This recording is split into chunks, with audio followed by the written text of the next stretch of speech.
Hello, my name is Eric Rivers, 29 years old.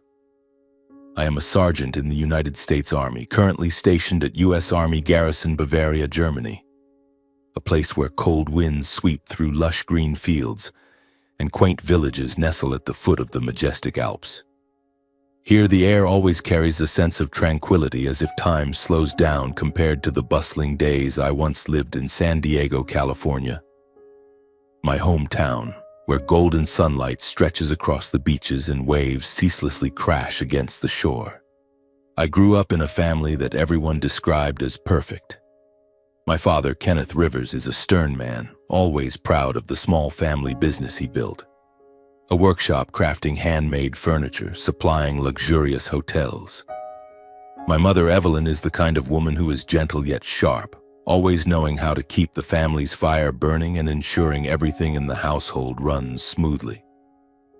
Then there's Jordan, my younger brother, 5 years my junior, who is cherished by the family like a precious gem. Jordan is the only hope of the family, as my parents often say, especially after I chose to follow my own path. As a child, I was the center of attention. Being the eldest, my parents expected me to take over the family business, or at the very least, become a doctor or lawyer. Prestigious professions any parent would dream of for their child. I remember evenings at the dinner table, my father talking about the company's big orders, my mother excitedly discussing which college I'd attend and what I'd study. Their eyes sparkled when they looked at me as if I were their entire world. But everything changed the summer I turned 18. When I stood before my parents and told them I wanted to join the military. I still remember that day vividly. I had just graduated high school, sitting in the living room of our San Diego home, sunlight streaming through the large window, illuminating the leather sofa my father particularly loved. I took a deep breath, my heart pounding, and said, "I want to be a soldier. I want to serve in the military." The room fell silent. My father, holding a cup of coffee, slammed it down on the table, coffee splashing onto the glass surface. My mother stared at me, eyes wide, as if she couldn't believe her ears. "Eric, what are you saying?" she asked, her voice trembling. My father didn't say a word, just looked at me with eyes that felt like I had betrayed the entire family. From that day on, everything changed. I was no longer the beloved son. I became the failure in my parents' eyes, the one who rejected the dreams they had mapped out for me. My father called me selfish, saying I had thrown away the chance to bring honor to the family. My mother cried, asking why I chose such a dangerous and meaningless path. I tried to explain, but they wouldn't listen. They didn't want to understand that I wasn't doing this to defy them. I did it because I wanted to live true to myself, inspired by the stories of my grandfather Raymond. A quiet hero, a soldier, and the most influential figure in my life. Grandpa Raymond had the greatest impact on me. He was a soldier, though the family only knew he worked in logistics during wartime. He was reserved, always quiet, but whenever he spoke about his days in the military, his eyes lit up like an unquenchable flame. My grandmother passed away early when I was young, so he lived alone in a small wooden house on the outskirts of San Diego. I visited him often, especially on weekends. I loved sitting with him on his old armchair, listening to his stories about battles, camaraderie, and the meaning of honor and loyalty. He never boasted, but I could feel the strength in every word he spoke. He was the one who planted in me the dream of becoming a soldier. I remember those summer afternoons when the sun set in a fiery red glow behind the hills. Grandpa and I would sit on the porch eating cookies my mother made and drinking lemonade he prepared himself. He'd point to the sky and say, "Eric, you see, the world is vast. But what matters isn't how far you go, it's how you live." I didn't fully understand his words back then, but they etched themselves into my mind, like a guiding compass. But my parents couldn't see that. After I announced my decision to join the military, they nearly cut off contact with me. I still remember the last time I called home before heading to Germany. My mother answered, her voice cold. "If you've chosen that path, you're on your own." My father didn't even bother to talk. I stood at the airport, phone in hand, feeling like the world was crumbling beneath my feet. I didn't expect their support, but I had hoped they'd at least try to understand. Meanwhile, Jordan became the center of attention. My younger brother was always spoiled growing up. He's smart, lively, and knows how to please everyone. My parents poured all their expectations into Jordan after I didn't meet their hopes. They paid for him to attend a prestigious university, bought him a new car after high school graduation, and constantly praised him as the family's only hope. I don't blame Jordan. He's my brother and I love him. But sometimes seeing how my parents treat him, I can't help but feel like a shadow in my own family. The years in the military haven't been easy, but they've given me purpose. I started as a private, worked hard, learned, and gradually rose to the rank of sergeant. I now lead an infantry squad, and this job makes me feel like I belong somewhere, where I'm respected for what I do, not for what others expect of me. At the Bavaria base, I live in a completely different world, a world of discipline, camaraderie, and grueling challenges. Though I'm thousands of miles from home, I never forget my family. But in return, it seems my family doesn't want to acknowledge my existence. During holidays, I'm not invited home. My parents throw big parties inviting relatives and friends, but I only learn about them through the photos Jordan posts on social media. I stand on the sidelines of my own family's life like a stranger. I often call Grandpa, and he always answers with his warm voice. "How are you, Eric? How's the weather over there? Is training too tough?" he asks, and I know he's the only one who truly cares. In the military, I've learned to suppress my emotions and focus on the mission. But every night, lying on my bed in the small barracks room, I can't help but think about the old days. When my mother still held me close, when my father proudly patted my shoulder. I wonder, will there ever be a day when they look at me the way they used to? Will I ever feel like I belong to that family again? Those questions keep repeating, like the waves on San Diego's beaches crashing relentlessly into my heart. But I don't have time to dwell on them. Life at U.S. Army Garrison Bavaria is harsh and demands absolute focus. The infantry squad I lead, 12 soldiers, each with their own story, relies on me to guide them. I have to be strong, their anchor, even when I feel unsteady myself. In recent years, I've sent most of my salary back to my parents. It's not much, but it's enough to help them through the financial struggles of the family business. My father's furniture workshop isn't as prosperous as it once was. Big hotels have shifted to ordering from mass production corporations, and my father's small workshop struggles to compete. I learned this through rare calls with Grandpa Raymond, who always updates me on the family's situation, though he never directly says my parents need money. I send the money to my mother's bank account without a note, without expecting thanks. I only hope quietly that they'll understand I still care, even though they've pushed me away. Some of that money I know goes toward Jordan's tuition. My brother is in his final year at a prestigious university studying finance, the path my parents always dreamed of. I don't blame Jordan. He's young, still finding his place. But sometimes when I look at my empty bank account after each transfer, I can't help but wonder, does anyone in the family know what I've sacrificed? Do they ever think of me not as a failure, but as a son, a brother trying to do the right thing? I don't ask for repayment. I don't need thank you letters or sweet phone calls. But deep down, I long to be seen. Just once, I want my father to look me in the eyes and say, "Eric, I'm proud of you." I want my mother to hug me like she did when I was a boy, when I fell off my bike and she wiped away my tears. But those moments seem to belong to a distant past, buried under the dust of years apart. Grandpa regularly sends me handwritten letters.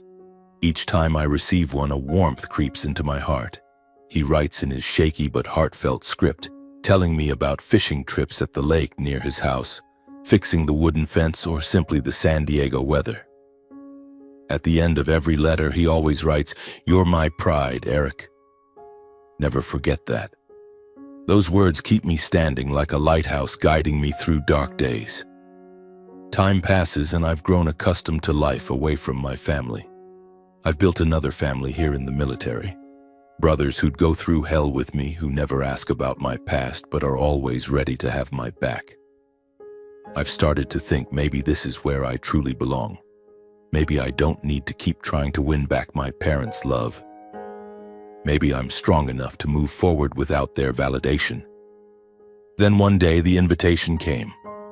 I was in the small office at the barracks reviewing the squad's training schedule when my phone buzzed.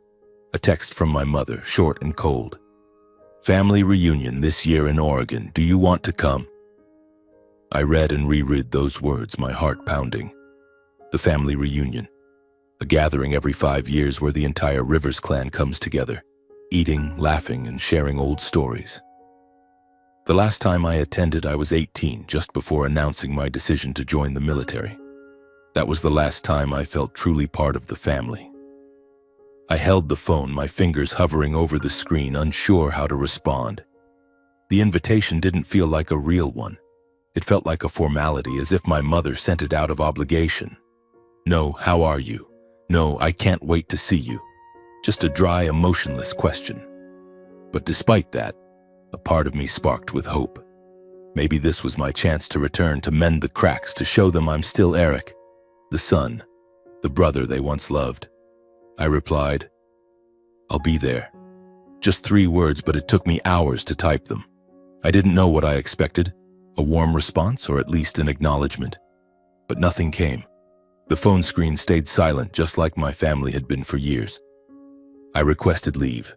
No easy feat as a sergeant leading a squad. I had to rearrange training schedules, find a replacement, and complete a mountain of paperwork. But I did it all with a determination I didn't fully understand. Maybe I was tired of living like a shadow. Maybe I wanted to believe that my family, no matter how cold, still had a small place for me. The flight from Germany to Oregon took nearly 18 hours with 2 layovers. I sat on the plane, looking out the small window at the white clouds drifting below. I thought about what awaited me. I imagined the family gathered by the lake, a campfire flickering, laughter echoing.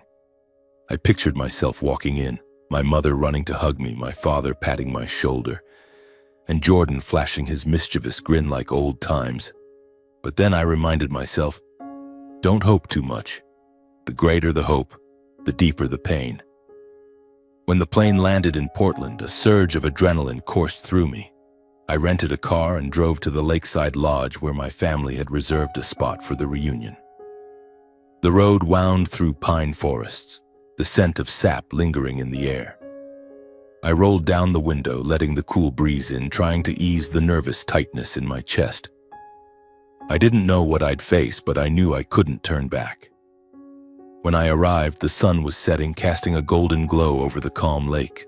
The wooden lodges were scattered among the trees with red roofs and smoke rising from chimneys. I saw familiar cars parked in the lot. My Aunt Susan's, my Uncle Paul's, and the SUV my father bought Jordan after high school graduation. I took a deep breath, turned off the engine, and stepped out. No one came to greet me. No one knew I'd arrived, or perhaps no one cared. I stood there for a moment, gripping the strap of my backpack tightly, trying to steady myself. I had imagined this moment hundreds of times during the long flight from Germany. My mother running to hug me, my father patting my shoulder, or at the very least, a smile from Jordan. But reality was far harsher. I was just a shadow on the sidelines, a stranger in my own family. I walked into the main lodge where the lively chatter and laughter rang out like a symphony I wasn't part of. My mother was standing by a long dining table, arranging colorful dishes of mashed potatoes, roasted chicken, and the cornbread she always took pride in. My father was in the corner holding a glass of wine, animatedly discussing business with Uncle Paul. Jordan, my brother, was across the room, beaming with a girl I'd never seen before. She had glossy blonde hair and wore a pale blue dress. Probably Jordan's girlfriend, I thought, a small pang of jealousy creeping in, though I tried to push it away. I stood at the threshold, hesitating. No one noticed me except for Grandpa Raymond. He sat in the corner holding a glass of lemonade, his eyes thoughtful as if seeing through the crowd. When his gaze met mine, his face lit up, a slow smile spreading like sunlight on a winter day. "Eric," he called, his voice low but warm, cutting through the noise. "You're here." I walked over to him, feeling like I'd found an anchor in a storm. "I'm here, Grandpa," I said, trying to swallow the lump in my throat. He patted the wooden chair beside him, motioning for me to sit. I set my backpack on the floor and sat next to him, and in that moment I felt I wasn't entirely invisible. Grandpa was the only one who truly saw me. "How are you doing?" he asked, his eyes sharp but kind. I nodded, forcing a small smile. "I'm fine, Grandpa. Just a bit tired from the flight." He nodded, saying nothing more, but I knew he understood. He always did, even the things I couldn't put into words. I looked around the room, trying to blend into the atmosphere, but then I realized something heartbreaking. No one had prepared for my arrival. When I asked my mother about sleeping arrangements, she hesitated, then said with an apologetic tone, "Oh, Eric, I didn't think you'd come. All the rooms are taken." I stood frozen, feeling like I'd been slapped. Taken? I had flown 18 hours, crossed half the globe to be here, and they hadn't even saved me a corner of a bed? Grandpa, still sitting beside me, spoke up before I could respond. "Eric will stay in my room," he said firmly. My mother looked at him, then nodded quickly, as if relieved to escape an awkward situation. "All right, Dad," she said, then turned back to her tasks. I looked at Grandpa, wanting to thank him, but he just shook his head slightly, as if to say, "No need." Grandpa's room was at the end of the lodge, small but cozy, with a single bed, an old wooden table, and a window overlooking the lake. I set my backpack down and sat on the bed, feeling like I'd returned to a safe haven. Grandpa sat in the chair across from me, starting to talk about his recent days, about the big fish he caught, how he fixed a leaky porch roof. I listened, letting his voice soothe the wounds in my heart. We talked late into the night, like two old soldiers sharing battlefield stories. He didn't ask about the family or my parents, and I knew he was deliberately avoiding the topic to spare me pain. That night, I lay on the fold-out bed the lodge staff brought in, listening to Grandpa's steady breathing. I thought about the years gone by, about how my family once meant everything to me, and how I'd lost that because of one choice. I wondered if I'd been wrong, if I should have given up the military to please my parents. But then I remembered Grandpa's eyes, his words about honor and loyalty. No, I wasn't wrong. I was just living true to myself. The next morning, the main event of the family reunion began. The lodge was decorated vibrantly with twinkling string lights hung on trees and a large banquet table set up outdoors by the lake. Everyone gathered, eating, laughing, and chatting. I tried to blend in, talking to Aunt Susan and my cousin Mark, but every time I spoke, I sensed their awkwardness. They asked polite questions. "How's life in Germany? Is the military tough?" But quickly moved on to other topics, usually about Jordan. Jordan, as always, was the center of attention. He showed up with the blonde girl, introduced to me as Madeline Bishop, his girlfriend. Madeline had a radiant smile, a gentle voice, and a charm that made everyone adore her. Aunt Susan couldn't stop gushing. "Jordan's so lucky to have such a wonderful girl." Uncle Paul clapped Jordan on the shoulder, saying loudly, "This kid's the pride of the whole clan." Everyone laughed, raised their glasses in a toast, and I sat there, quietly sipping my beer, feeling like I was watching a play I had no part in. My parents barely spoke to me. My mother was busy hosting, and my father only exchanged a few polite words when I initiated conversation. I tried not to care, but each word, each distracted glance from them felt like a knife to the heart. Then came the moment that shattered my world. Near the end of the party, my father stood, lightly tapping his wine glass to get everyone's attention. The room fell silent, all eyes on him. My mother stood beside him, smiling proudly. He cleared his throat, his voice ringing out in the cool evening air. "We're gathered today to celebrate the Rivers family, to reflect on memories and look forward to the future," he began. "And today, Evelyn and I want to announce something special. We've decided to pass down the family home, the place filled with our memories to Jordan as a reward for all his hard work. The room erupted in applause. Jordan stood grinning broadly, hugging my mother, then shaking my father's hand. Madeline sat beside him, her eyes sparkling with pride. Everyone began congratulating him, praising how deserving he was. I sat there, my beer cold in my hand, feeling like my entire body was freezing over. That house, the house in San Diego where I grew up, where I ran around the yard, where I sat for hours watching the rain through the window, now belonged to Jordan. No one mentioned me. No one mentioned the years I sent money to help the family.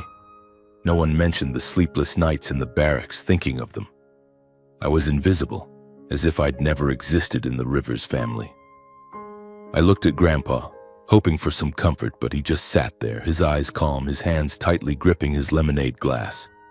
He said nothing, but I knew he was watching, waiting for something.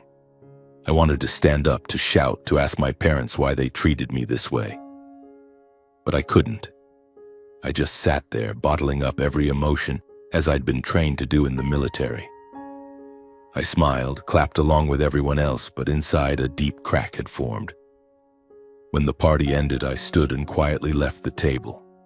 No one noticed. I walked to the lake's edge, standing under the moonlight, watching the water shimmer. I thought about the years gone by, the sacrifices I'd made, and how my family chose to forget me. I wondered if I should stay, if I should keep trying to win their love. But then a voice in my head whispered, "You don't need to prove anything. Be yourself." I returned to Grandpa's room, my heart heavy. As I stepped inside, I saw he was already there, holding an old book, but his eyes weren't on the pages. He looked at me, his gaze sharp yet gentle, as if trying to read the words I couldn't say. I sat on the bed, my hands clasped tightly, attempting to hide the storm of emotions raging inside me. "You okay, Eric?" he asked, his voice steady and calm, the way it always was when he wanted me to open up. I wanted to say I was fine, that I was used to being invisible to my family. But my throat tightened, and I only managed a nod, forcing a weak smile. He didn't press further, just set the book down and stood. "Get some rest," he said. "Tomorrow's a long day." I lay on the fold-out bed, listening to the wind blowing through the window, carrying the chill from the lake. The next morning I woke early, as is a soldier's habit. Grandpa was up even earlier, sitting on the porch with a cup of coffee, gazing at the lake shimmering under the dawn light. I sat beside him, saying nothing, just quietly savoring the rare moment of peace. "Ever thought about leaving the military?" he asked suddenly. I froze, caught off guard by a question I'd always avoided. I'm not sure, Grandpa," I replied. "The Army's where I feel I belong, but sometimes I wonder if I'm running from something." He nodded, not judging, not advising. "Life's a battle," he said, "but not every battle needs guns and bullets. Some battles you fight within yourself." I didn't fully grasp his meaning, but his words gave me a new sense of strength, as if he was preparing me for something greater. By noon, everyone gathered again in the main lodge to continue the reunion festivities after 5 years apart. I tried to avoid my parents' gazes, the stories about Jordan and Madeline, and the pitying looks from relatives. I just wanted to stay near Grandpa, the only one who made me feel seen. But as the afternoon party began, I realized I couldn't hide forever. My parents stood up again, going on about Jordan's successes, his recent promotion, his and Madeline's future plans. Everyone listened, nodded, and I sat there, silent as a shadow. I decided to leave. I couldn't take it anymore, not out of jealousy, but because of the feeling of being erased from my own family. I stood, quietly packed my things in Grandpa's room. I didn't want to make a scene or draw attention. I just wanted to go, to return to Germany, to the place where I felt valued. I zipped up my backpack, slung it over my shoulder, and walked to the car. It was dark now, the lake reflecting the silvery moonlight. I opened the car door, tossed my backpack into the back seat, and slid into the driver's seat. I gripped the steering wheel, trying to suppress the lump in my throat. "I don't need them," I told myself. "I don't need anyone." But then a soft knock on the window startled me. I turned to see Grandpa standing there, his expression stern yet determined. "Eric," he said, his voice low but resolute, "don't go yet. I have something to say." I hesitated, unsure of what he wanted. But his eyes, the eyes of a soldier who'd faced countless battles, made it impossible to refuse. I stepped out of the car and followed him back to the main lodge. As we entered, the party was still in full swing. Laughter, clinking glasses, and lively chatter filled the air. Grandpa walked straight to the center of the room, picked up a glass and tapped it sharply, the sound cutting through the noise. All eyes turned to him. My parents looked at him in surprise. Jordan stopped mid-sentence, and Madeline tilted her head curiously. I stood behind him, my heart pounding, unsure of what he was about to do. "I've stayed silent too long," Grandpa began, his voice clear and commanding, as if addressing an army rather than a room of relatives. "But today I can't keep watching injustice unfold in our own family." The room fell silent. My father furrowed his brow. My mother looked confused. A jolt ran through me. I had no idea where he was taking this. Grandpa scanned the room, his sharp gaze sweeping over everyone, then settling on my parents. "I've lived long enough to see this family grow, and I thought I'd done my duty as a father and grandfather. But today I realize I was wrong." He paused, taking a deep breath before continuing.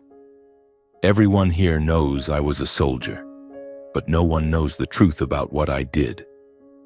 He looked straight at my father, his eyes unwavering. "I wasn't a logistics worker like you all thought. I was special forces serving in a covert U.S. unit.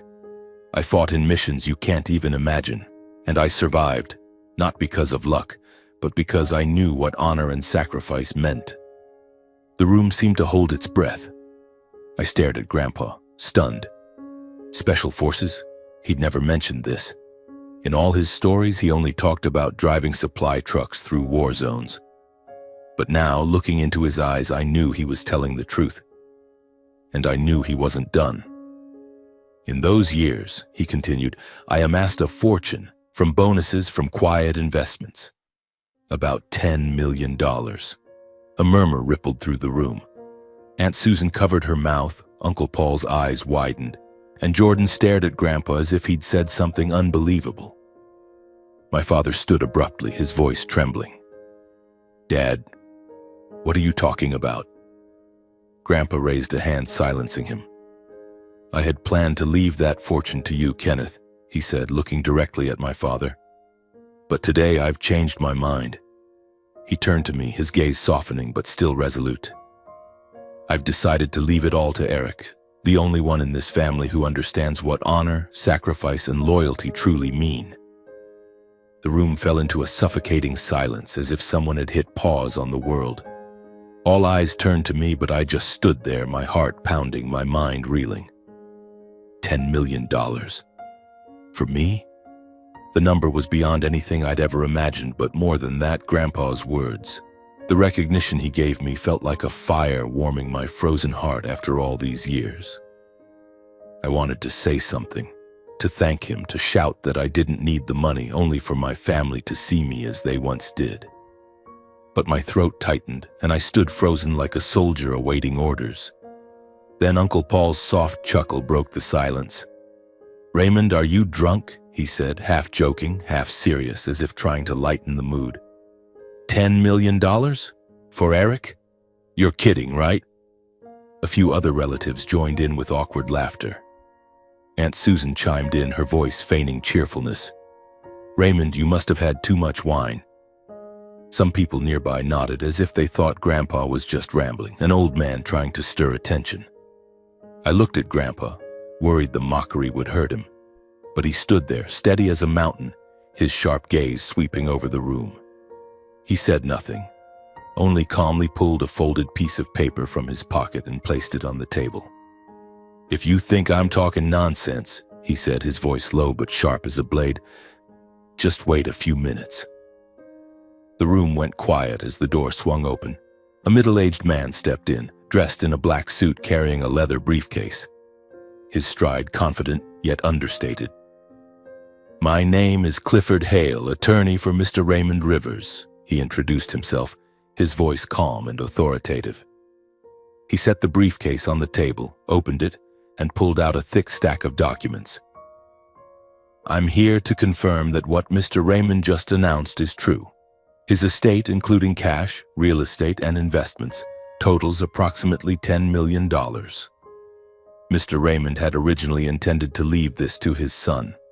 But yesterday he called me and instructed that the entire $10 million be transferred to Eric Rivers, his grandson. All legal proceedings will be finalized tomorrow. The atmosphere in the banquet hall froze. The mocking laughter from moments ago died out, replaced by stunned expressions and gaping mouths. Uncle Paul sank back into his chair, his wine glass trembling in his hand. Aunt Susan covered her mouth, eyes wide, as if she couldn't believe her ears. I looked around, seeing the familiar faces of relatives.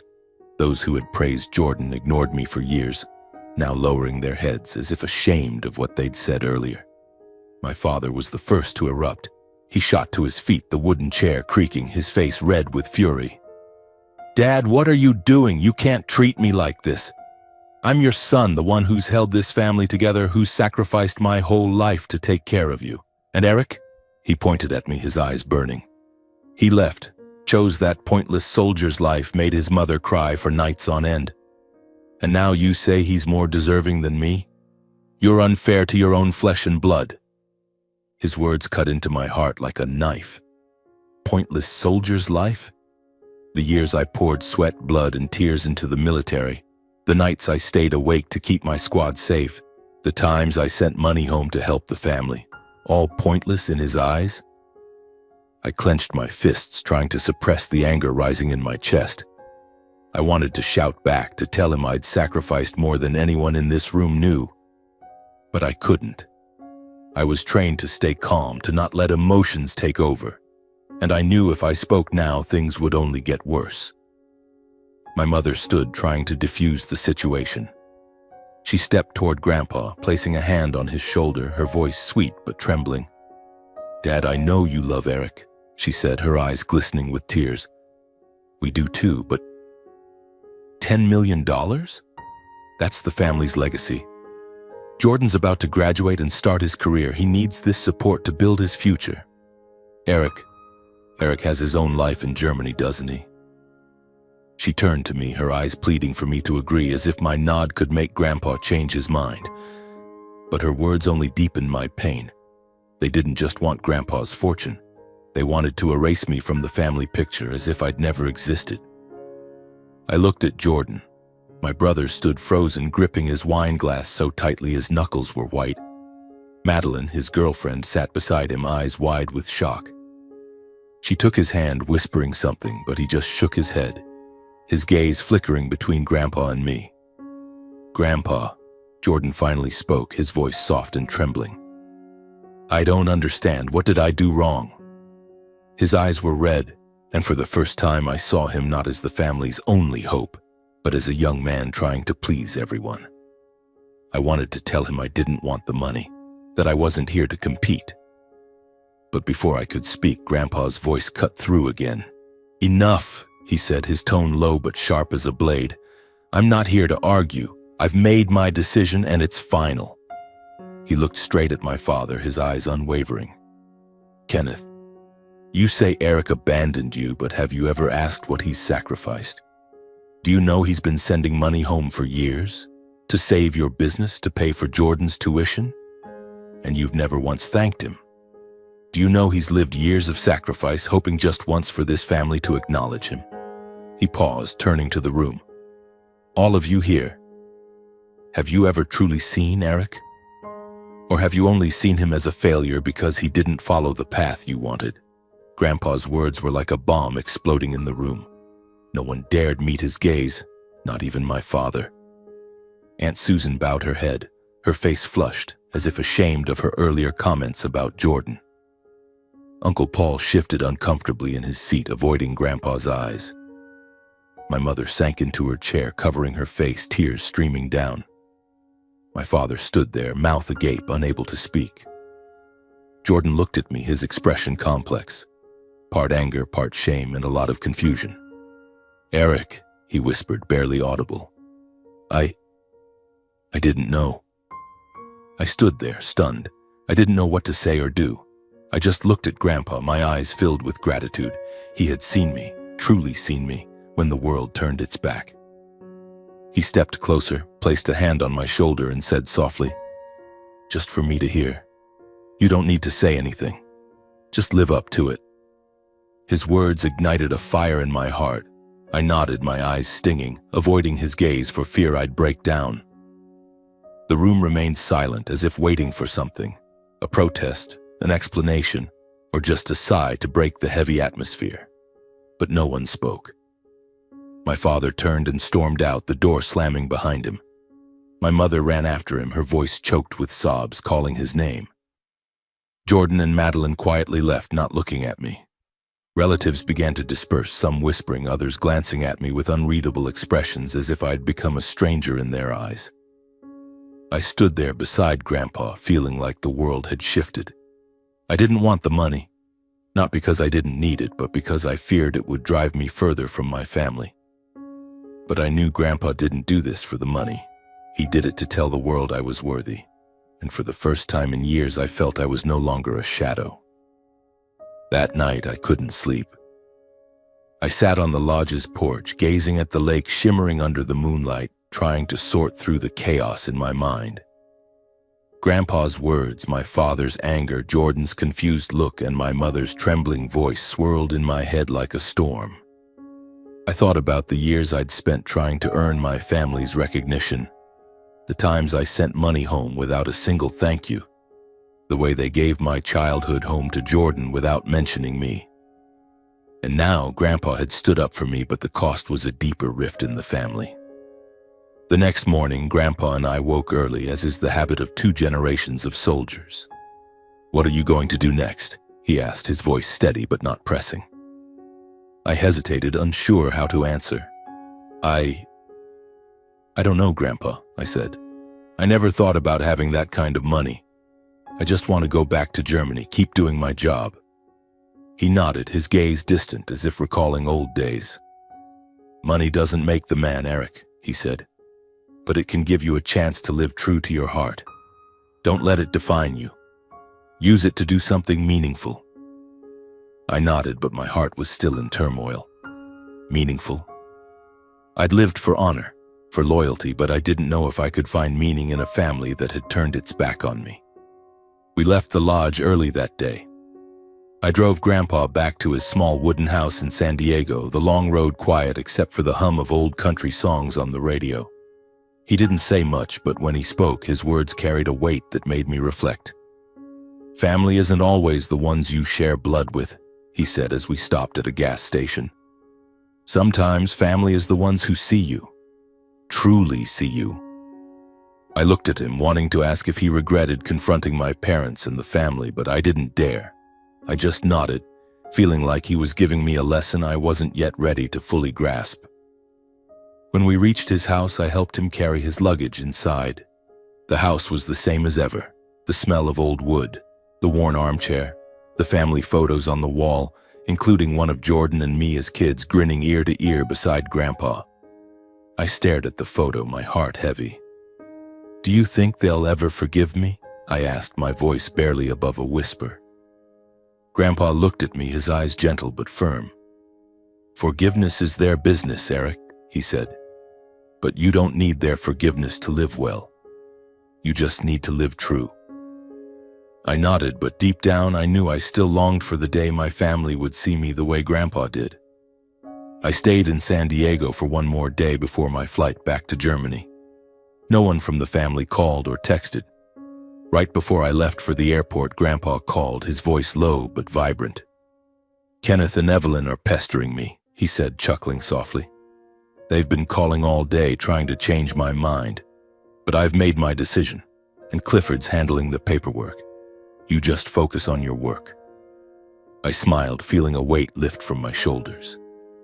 "Thank you, Grandpa," I said, and this time I truly wanted him to hear the gratitude in my voice. The flight back to Germany was long and exhausting. I sat by the window watching clouds drift below and thought about the past. I remembered evenings when my mother held me close, telling fairy tales. I remembered my father patting my shoulder, proudly bragging to neighbors about his big boy. I remembered days when Jordan and I ran around the yard pretending to be superheroes, laughing until our sides hurt. Those memories were beautiful but sharp, like shards of broken glass piercing my heart. When the plane landed in Munich, I felt a familiar surge of adrenaline. I returned to Bavaria base where everything was orderly, where I knew I belonged. I didn't rest or tell my squad about what happened in Oregon. I just quietly resumed my duties, checking training schedules, leading drills, ensuring everything ran smoothly. But inside, I knew I'd changed. Grandpa's words, his recognition, had planted a new seed in me. Not about money, but about who I could be, what I could do. In the weeks that followed, I received a few messages from Grandpa. He told me my parents kept calling, trying to persuade him to change his will. He said they even came to his house with Jordan, but he stood firm. "They don't understand, Eric," he wrote in one message. "But I believe you will. Live up to it. That's all I want." I read and reread that message, feeling like he was right beside me, reminding me of my purpose. I started thinking about the future. I loved the army, but I knew I couldn't be a soldier forever. The idea of leaving the military, of using Grandpa's money to do something meaningful, began to take root. I wasn't sure what it would be, but I wanted it to be something that would make Grandpa proud, something that proved I was worthy of his faith. Months passed, and I grew accustomed to the idea that my family, except for Grandpa, might never truly accept me. My parents didn't call or text. Jordan sent me a short message. "I'm sorry for being oblivious, for not knowing how much you've sacrificed." I replied, "It's okay, Jordan. I'm fine. Thanks." I started making plans. I contacted Clifford Hale, Grandpa's lawyer, to learn more about the estate. He explained that everything was set to transfer to me upon Grandpa's passing. But he also said Grandpa wanted me to start using part of the money now, to build something of my own. I thought about what Grandpa had said, about living true to my heart. And then, an idea began to form. A survival skills training center for teenagers, especially those who were abandoned or came from troubled families. I wanted those kids to feel that, even if the world turned its back on them, there was always a place where they belonged. 3 years later, I officially left the military after completing my service. It wasn't an easy decision. The army had been my home, the place where I found myself when my family pushed me to the sidelines. But I knew I couldn't be a soldier forever. It was time to build something lasting, a legacy of my own, not just for me, but for those who needed it most. I returned to San Diego, to Grandpa Raymond's small wooden house where childhood memories remained vivid, like the smell of old wood and the crackle of the fireplace on winter nights. I arrived in San Diego on an autumn day when the sky was a deep blue and the air carried the salty scent of the sea. Grandpa met me at the airport, his smile as warm as California sunshine. "You've gotten thinner," he said, patting my shoulder. "Didn't the army feed you well?" I laughed, hugging him, feeling the steadfastness of the old soldier. "I'm fine, Grandpa," I said, "and now I'm back here to be close to you." I moved in with Grandpa in his small wooden house on the outskirts of San Diego. The house was unchanged, the smell of old wood, the worn armchair, the family photos on the wall. I slept in my old room, the one that had been my world as a child. Each morning I woke early, made coffee for Grandpa, and we sat on the porch watching the sunrise. He told me about his days in combat, about comrades who didn't make it, and about how he learned that life isn't about what you own but what you leave behind. I listened, soaking in every word as if he were handing me a precious book. With Clifford's help, I began searching for land to build the training center. After a few months, I found a small ranch about an hour's drive from Grandpa's house, nestled among green hills and a small stream. It wasn't large, but it was enough to start. A main wooden house, a few storage sheds, and open land for outdoor training. I used a small portion of Grandpa's fortune to buy the ranch and began renovating it. I hired workers to convert the stables into classrooms, set up tents for group activities, and designed a survival training area with obstacles, ropes, and trails. I named the center Beacon, inspired by Grandpa's words about guiding others. My goal was to help teenagers, especially those abandoned or from broken families, learn confidence, resilience, and purpose. I applied lessons from the military, discipline, teamwork, and overcoming challenges, combined with the values Grandpa taught me: honor, loyalty, and kindness. I didn't want the center to just teach skills. I wanted it to be a home where kids felt seen and valued. That summer, Beacon officially opened. The first group consisted of 15 kids ages 12 to 17 from social service programs and struggling families. I remember the first day when they stepped off an old bus, their eyes filled with suspicion and shyness. One boy, Miguel, stood in a corner, hands in his pockets, eyeing me like I was a strict officer. "You gonna make us run laps or something?" he asked, his tone defiant. I smiled, shaking my head. "No, Miguel. I just want to teach you how to get back up when you fall." I started with simple lessons: how to pitch a tent, start a fire, read a map.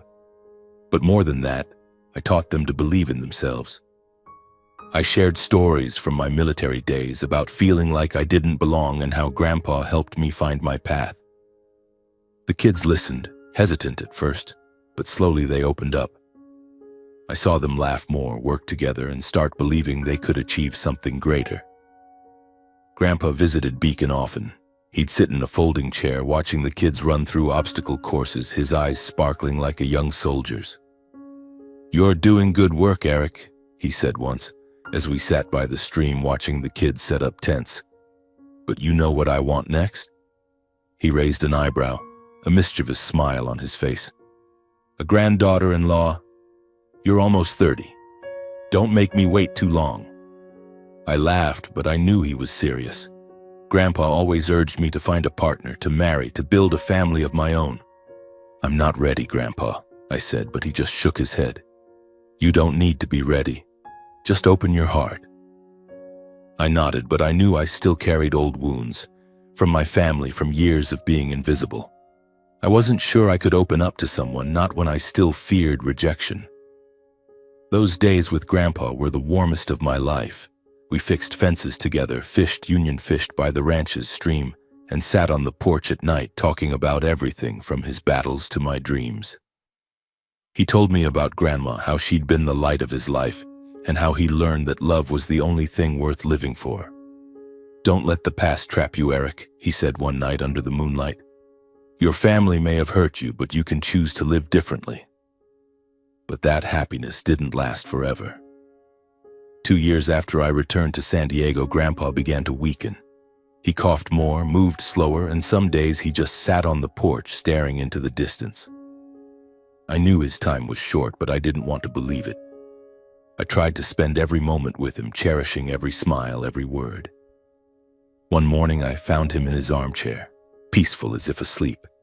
He was gone, without pain or fear, just as he'd lived, with the calm and resolve of a soldier. I held his funeral on a clear day at the military cemetery where he'd wanted to rest. It was simple but dignified as he wished. Old soldiers, his wartime comrades, came to pay respects, wearing their caps and sharing stories of his quiet heroism. They called him a silent hero, and I knew they spoke the truth. My parents and Jordan attended, sitting in the back, silent. My mother looked at me with guilt in her eyes, my father kept his head down, and Jordan gave a slight nod when our eyes met. I didn't blame them. I'd learned to forgive, but I couldn't forget the years they'd pushed me away. When everyone left, I stood by Grandpa's grave, looking at the headstone. Raymond Rivers, soldier, father, grandfather. I whispered, "I'll live up to it, Grandpa." And I knew, though he was gone, he'd always guide me as he had for years. After the funeral, I returned to Beacon with renewed determination. I expanded the center, took in more kids, and partnered with local organizations to support struggling families. Each day, I watched the kids tackle obstacles, laugh by campfires, and share their stories. I saw myself in them. Kids who once thought they weren't enough, who felt they didn't belong. And I knew this was the legacy Grandpa wanted me to leave. One late afternoon, I stood by the ranch's field watching the kids train under the golden sunlight. A gentle breeze carried the scent of dry grass and the sound of laughter. I thought about my journey, from a boy craving his family's love to a soldier finding purpose in the army to a teacher and guide. I thought about Grandpa's lessons, that honor isn't about what others think of you but how you live, that loyalty is not just to others but to yourself, and that forgiveness doesn't mean forgetting but choosing to live free of the past. If I could tell the kids or anyone listening one thing, it would be, don't let anyone tell you you're not enough. You don't need the world's approval to live true. All it takes is one person to believe in you, and most importantly, you must believe in yourself. Live worthy not to prove anything but to be the best version of you. I looked to the horizon where the sun was setting and smiled. I knew Grandpa was somewhere watching me, and I hoped he was proud.